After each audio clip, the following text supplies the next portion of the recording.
is Njeri. This is Hustles Zetu. Welcome back to our part 2 of a conversation on running an event planning business.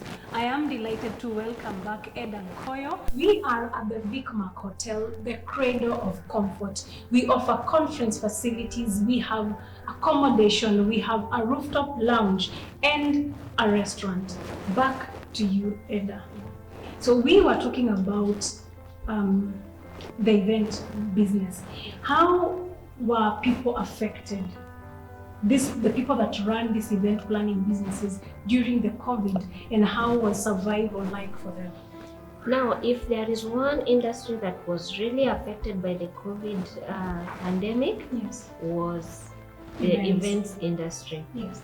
Because, like, I remember on March 20th, 2020, that's when the first lockdown happened. Yes. And if it's 20th on March and April is our peak month, that means a lot of cancellation were done. Okay.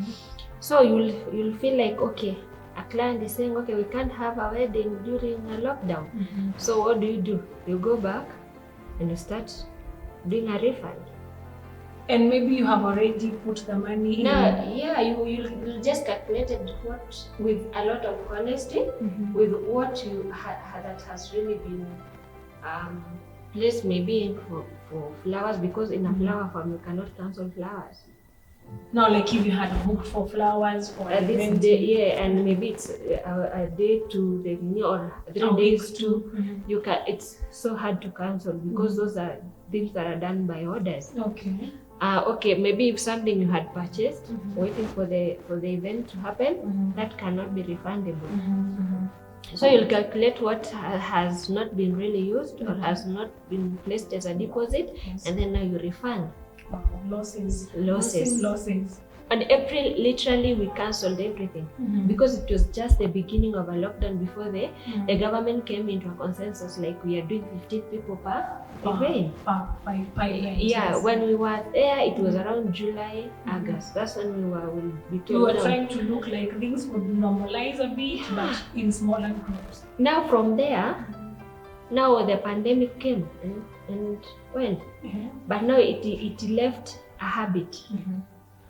I think right now it's when now we are picking again to many people in an event. Yeah, sure. But it left a habit that I'm not doing a wedding for so many people. Oh, now we are doing 50. We as a community, or I think globally, people adopted to, I can have 10 friends for my wedding, and that's it. Yeah, true. So that also now means that event planning businesses were affected. Yeah, I cannot supply to many. Yes. Unless I have so many events per day that I have 15, 20. Now, before COVID, you'll do like 1,000. Yeah, you'll do like 500, 200. Yeah. And now you're just restricted to around 50, 100. And it was a very difficult time for us. Difficult, because even picking again, it has become, and then from there, we had another perspective of it where now they will bargain, so that as event planners, some of us started getting so desperate. Oh no, they would now like lower because they know you don't have any other source of income. That's it. And you're desperate for this. And there is this person that has tents in his compound. Rent is on those tents, food is on those tents, everything inaangalia hiyo tent. So hata akipata mtu anatoa around 2,000 for 100-seater tent, they will take it. And that's where we got ourselves getting paid 2,000 shillings for 100-seater tent from 3,500. So it was a very difficult time for event planners and even us, even for the organizers also. It was kwa sababu like hiyo time nikifanya great rate, I had 2 policemen in the venue. I had like that 1.5 meter microphone. You just use one microphone and they stand there with it. So I had to acquire 4 microphones for one event. So there were so many things, sanitizers, nini, mask, everything. And even getting the permit to do that event, I had to talk to the OCS to allow me to do that event. So that you don't cancel the event. Now the music awards. Yes, because of the continuity. Events with continuity, it's a success.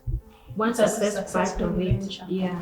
Okay. Now let me ask you about your recent event planning business. Now this is purely corporate, the Nakuru Homes and Property Expo. What birthed this idea, and how has now Nakuru becoming a city prompted that now? So in 2016, when I was so I would think of I'm here the whole day, I have Wi-Fi, I have everything that I need. Now I'm preparing myself for another phase of life. From now employment into self-employment. Now when I decided I want to venture into the events industry, I decided to take a course with Divine Africa Schools in Nairobi. That's when I decided to do online classes for that. And for a course to be accomplished, you have to do an attachment. So you went into real estate. My first attachment was Classic 105 Home Expo KCC Nairobi. That's where I was placed by the school to plan and execute together with my NAP again. So from there, when I was pulling out from the event planning part of it to the organizing part of it, and I really wanted 2 major events per year. I have Great Rift on December. I really needed something to start off the year. So when I looked around, I did an expo. I have experience. It gave me good credits in my final exams. So why can't I take this venture and run away with it? Nakuru has never had one. This is quite a great idea. Yeah, now we have the Nakuru city supporting me because it's the only homegrown expo. We have the Egyptian, the other time we had the Big Africa coming in, but all those have been birthed from Nairobi. No, this is a local idea. This is a home idea. So we have to really nurture it, support it. So do you get support from the government, the county government of Nakuru? Like, this is the second time we are doing the expo. I did it last year. The first event. And I was really trying to sell this idea to people. It was very difficult. I was really trying to sell this idea. Now you know what is an expo. I'm telling them, you see those tents in the streets with the exhibition. That's where we are putting all the property stakeholders there for them to exhibit what they really offering. What they sell. True. So apparently, I had 14 exhibitors last year, my first one. Without the help of anyone, I had 1 month to go around, and I got 14 exhibitors, and I was very happy. 14 of them. 14 of them believed in me without anything, just a piece of paper and convincing them they really need to be there. So this time round, last year, opening ceremony was done by the city manager, Mr. Gital Kabanja. So when I told him I'm doing the second one, he told me, I don't know, that idea is really good for our business people. We will come and support us in Nakuru City. So we went, I told them what I really needed from them, and they are really assisting me well. They are really so the reception has been very good by the stakeholders in the city. Even this time when we released our poster, we had several companies calling us. Already signing up. Signing up. Now, what can we now, because this is a very new idea, Nakuru is a city, we are expecting people to either come here for jobs as we grow. How do you think this is going to be to benefit the residents and the stakeholders in the city going forward? Yes. Number one, it's really exposing, like, if there is somebody who wants to invest from Nairobi, and they see such a thing, the first thing they say, okay, I'm targeting. Personally, this year I went to KICC Okay. for the Home Expo to benchmark on what they are doing, so that when you come here, you implement. Yeah, See where you can even improve, because it doesn't have to be a copy paste kind of. exactly, because our market, us in Nakuru and in Nairobi, there are two different markets. Oh, yeah, we are smaller. We are smaller, and then our economy doesn't run 24/7. By 7:30 p.m. we are all home. Naivas is the last person to close its door at around 9. So maybe hotels like Wigma, you will come in and get maybe a place to sleep or something by midnight. But the normal running of the business in Nairobi, even if you go there at around 12 a.m., you'll get shops. Actually, people and run. It's a busy city. Yeah, so I think now coming to implement here, you have to change a few things for it to work from here. Yeah. And Nakuru doesn't only have one city status, it has two city status. We have a UNESCO creative city. Creative city. Yes. Okay. Which holds her status of crafts, crafts and folk arts. Okay. Yeah. Okay. So that's another advantage Nakuru has. If we utilize it quite well, we can. That's place us internationally because it's a UN body. It's a UN body. Yeah. Now let me ask, how do you think the forecast for real estate is going to be like growth with now the Nakuru Property and Homes Expo? How do you think people are going to take or uptake of property, real estate, the plots of land and housing? How do you think that is going to grow going forward? Now, real estate contributes a lot to our GDP. Okay. It goes up to around 5%. Even your time of COVID, when COVID came, people panicked. Businesses were crashing, so they had to invest their money. Exactly. And one venture that really benefited from the pandemic was the real estate. Yeah. Because people really invested their money on buildings, housing. Let me buy this money, let me hold it as land. Yeah, true. Because when you hold liquid money, the chances of you using the money are high. Yeah, true. So the property industry is a big industry that needs to be nurtured. Exactly. Okay. As many as we have in the city, the better. Okay. And that's why we are giving them this opportunity. Bring Bring out what you have. Let people see. Let Kenya see. Let the world see what you're really offering. Exactly. Because Nakuru has so much land. You look like if you look like there are these companies from Nairobi. I'm trying to get a name.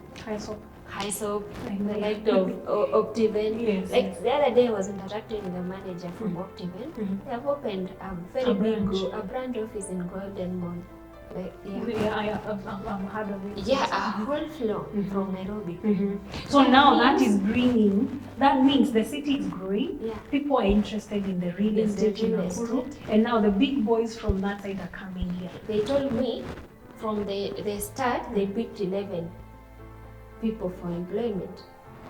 So it is also now creating it's now creating for the and that's why we need to bring all these people. Come invest in Nakuru. Come see what we are offering. Wow, that's a brilliant idea. And for us here, ni kuwatoa. Come and display what you really have. It is true. Yeah, sell it to Kenya. Sell it to the people here. Now, what government regulations must you adhere to before you hold such a massive event?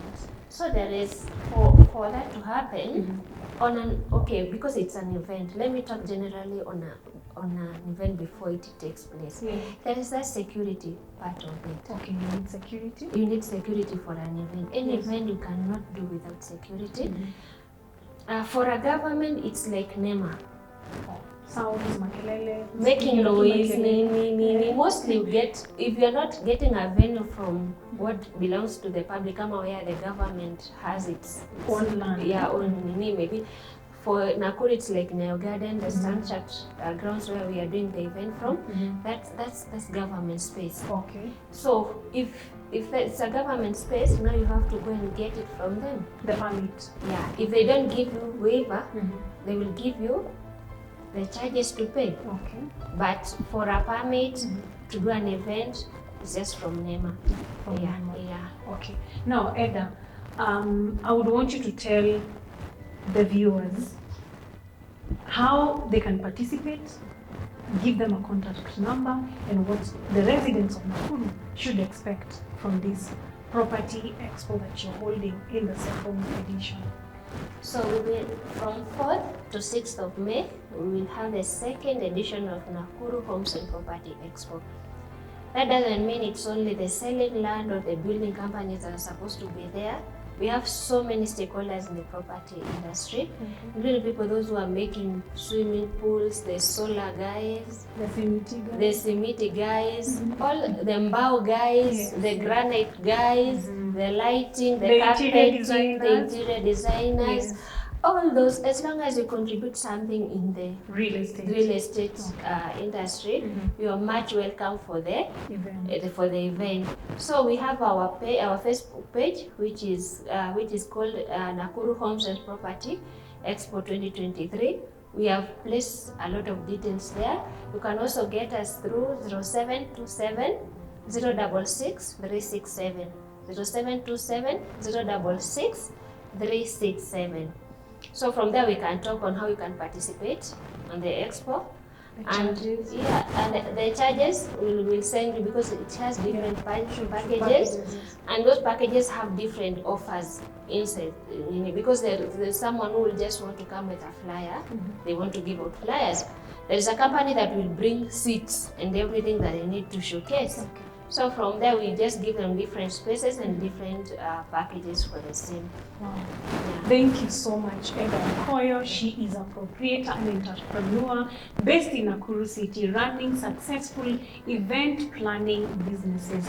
So thank you very much. We are at the Vicmark Hotel, located next to the Odeon Cinema in Nakuru City. This is Hustles Zetu. Let your light shine in the marketplace. My name is Eunice Jerry.